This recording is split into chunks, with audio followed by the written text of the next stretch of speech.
Assalamualaikum warahmatullahi wabarakatuh. Perkenalkan, nama saya Ilham Sahir, NIM S4AJ 0920 1921 001. Program studi PSP yang ingin menjawab pertanyaan dari soal mid tes mata kuliah mikrobiologi. Soal yang pertama, jelaskan 3 periode dalam sejarah perkembangan mikrobiologi. Sejarah perkembangan mikrobiologi dibagi menjadi 3 periode, yang dimana yang pertama, periode awal. Periode awal terjadi penemuan, yakni penemuan mikroskop yang ditemukan oleh Zacharias dan Anthony van Leeuwenhoek.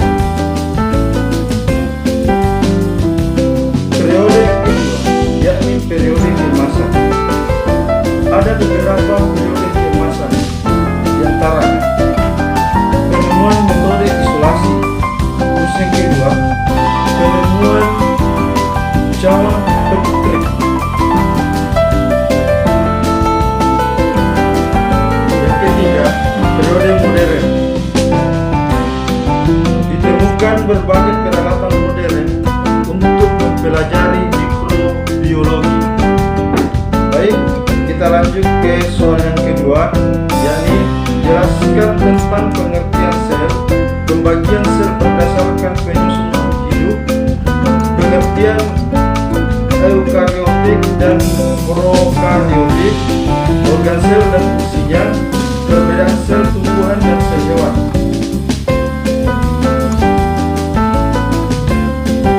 Sel merupakan struktur terkecil yang menyusun makhluk hidup, yang merupakan dasar penyusun bagian-bagian tubuh. Sel merupakan komponen yang paling sederhana dalam sistem organisasi kehidupan. Pembagian sel berdasarkan penyusunan makhluk hidup. Yang pertama, multiseluler, diantaranya manusia, hewan, tumbuhan, jamur. Yang kedua, uniseluler. Pengertian eukariotik dan prokariotik. Sel eukariotik merupakan sel yang paling kompleks jika dibandingkan dengan sel prokariotik. Yang kedua, sel prokariotik adalah organisme pertama yang hidup di bumi. Organ-organ sel dan fungsinya. Yang pertama, inti sel berfungsi sebagai pengatur dan penyendali semua aktivitas sel. Yang kedua, mitokondria berfungsi sebagai pusat pembakaran atau pernapasan sel. Yang ketiga, lisosom berfungsi untuk menghancurkan bakteri dan organ sel yang rusak. Yang keempat, badan Golgi berfungsi untuk mengeluarkan sel dan metabolisme sel. Yang kelima, retikulum endoplasma berfungsi sebagai tempat pembuatan atau sintesase lemak, metabolisme karbohidrat, dan pentralan atau detoktif. Yang keenam, ribosom berfungsi sebagai tempat pembuatan atau sintesa. Yang ketujuh, yakni dinding sel berfungsi untuk membentuk dan melindungi isi sel tumbuhan. Yang kedelapan, plosida berfungsi sebagai tempat berfotosintesis. Yang kesembilan, vakuola berfungsi membentuk sel untuk tumbuh membesar dan menyimpan bahan-bahan penting dan produk sisa metabolisme sel. Termasuk perbedaan sel hewan dan sel tumbuhan.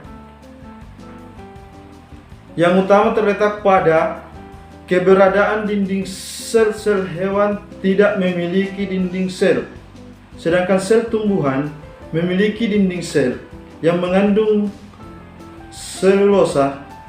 Dinding sel tumbuhan yang kaku tidak ada di sel hewan karena tumbuhan tidak bergerak aktif. Baiklah, kita masuk ke soal yang nomor 3, yakni jelaskan karakteristik tumbuhan, jamur, alga, dan virus. Penggolongan bakteri dibedakan menjadi bakteri gram negatif, bakteri gram positif, dan bakteri berbanding sel. Sedangkan karakteristik jamur yakni karakteristik yang menyerupai dengan tumbuhan.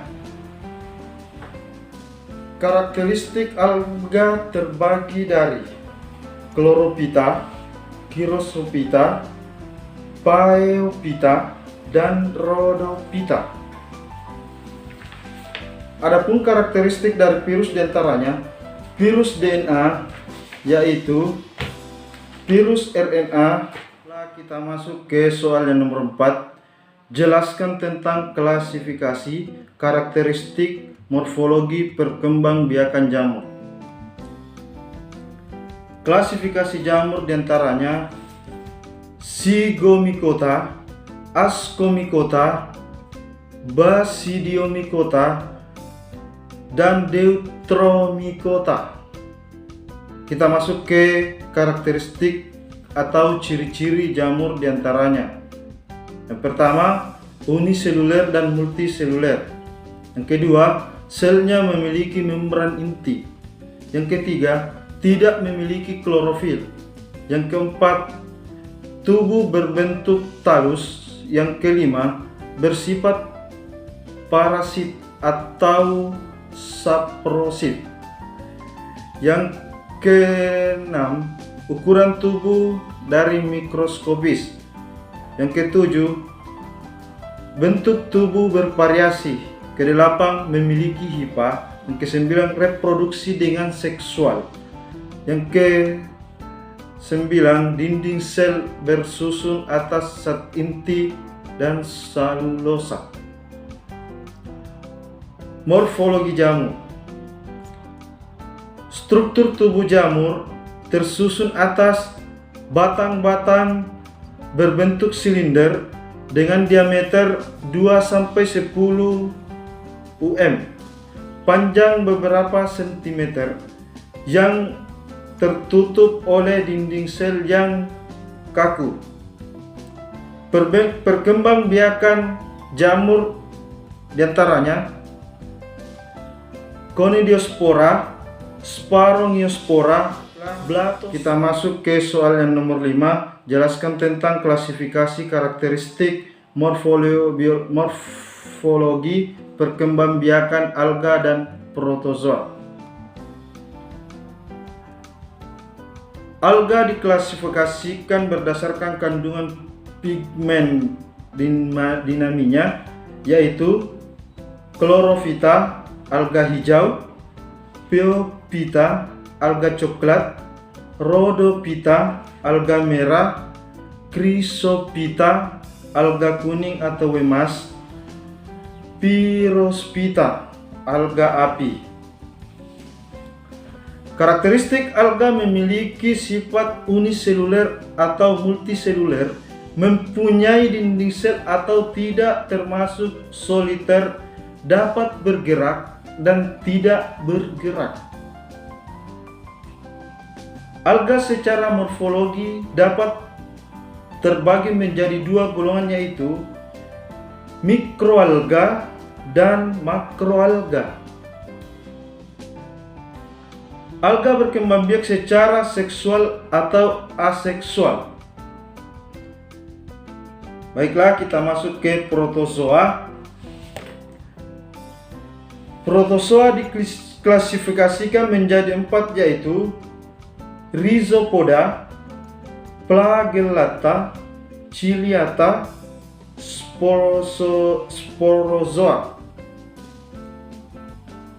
Karakteristik protozoa beberapa berbentuk lonjong atau membola, ada yang memanjang, ada pula yang polimorfil. Morfologi protozoa yang seluruh protozoa mempunyai vakuola kontraktil. Protozoa berkembang biak secara seksual dan aseksual. Baiklah, kita masuk ke soal yang terakhir atau soal yang nomor 6. Jelaskan tentang pengertian enzim, karakteristik dari enzim, spesifikasikan enzim, struktur enzim, cara kerja enzim. Enzim merupakan senyawa protein yang membantu proses metabolisme dalam tubuh. Secara umum, enzim memiliki 6 sifat khas klasifikasi, yaitu enzim tersusun atas protein.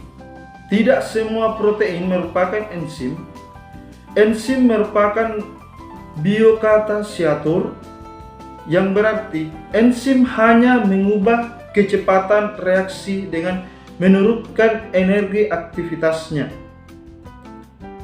Enzim bekerja spesifik untuk membentuk produk yang spesifik juga. Enzim tidak ikut berubah menjadi produk. Kerja enzim berbolak-balik, yaitu dari substrat menjadi produk atau produk menjadi substrat. Kespesifikan suatu enzim terhadap substrat terlihat dari substrat yang mampu didegradasi oleh enzim tersebut. Semakin sedikit jenis substrat yang dapat didegradasikan enzim, spesifik pula enzim tersebut. Kespesifikasikan enzim sangat penting untuk diketahui berkaitan dengan aplikasi lanjutan enzim nantinya. Enzim terdiri dari 2 komponen, yakni bagian pro atau apoenzim dan bukan bagian dari protein, gugus prostetik.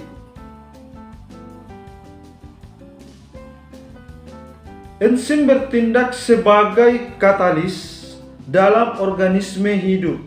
Enzim mengatur laju reaksi kimia tanpa dirinya sendiri merubah dalam proses tersebut.